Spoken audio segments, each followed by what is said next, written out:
Franck Pallier, vous co-présidez l'association Train en Fête qui organise le 16 novembre 2025 un train spécial entre Lyon et Bourg-Saint-Andéol pour réouvrir la rive droite du Rhône aux trains voyageurs. On est à 4 mois de cette initiative. Alors, comment s'annonce-t-elle? Elle s'annonce bien, elle s'annonce très bien. On a bien travaillé ce matin. On a avancé sur la billetterie, ça y est, la question de la billetterie est réglée. Ça, c'était un gros point qui nous préoccupait pas mal. On a avancé sur qui on allait inviter dans le train. Combien de places dans ce train? Dans le train, 180 places. Voilà, on a à peu près 80 places d'invitation entre les élus, les journalistes, nous, les représentants des associations, le monde associatif, etc.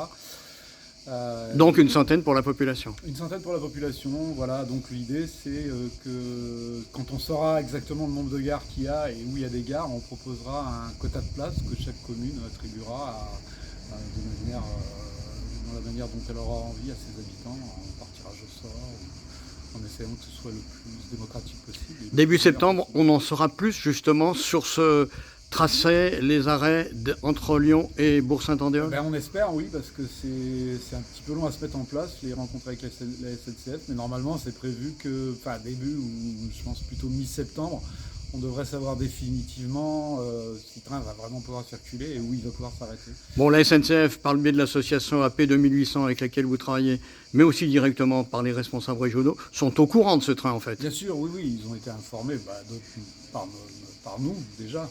Et puis il y a quand même eu énormément d'articles dans la presse, donc je crois que maintenant tout le monde est bien au courant qu'il va y avoir ce train.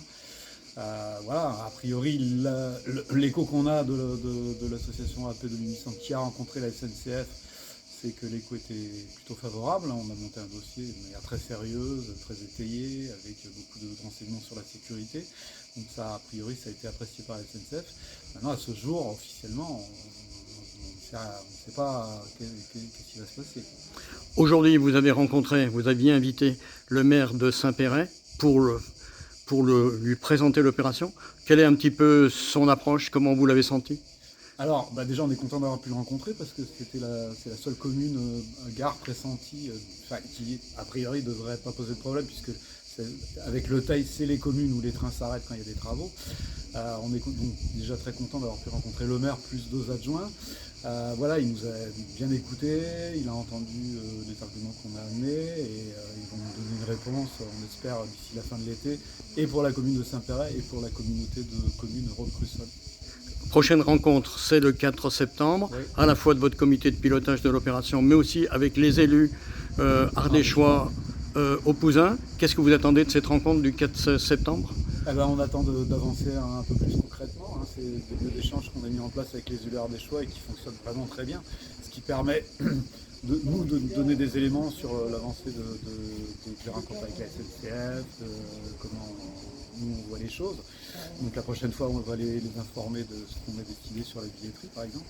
Et puis ça permet de faire le point sur ce que fait chaque commune et que tout le monde soit au courant et de mutualiser, donner des idées les uns aux autres. Donc c'est très fructueux, c'est une rencontre très intéressante.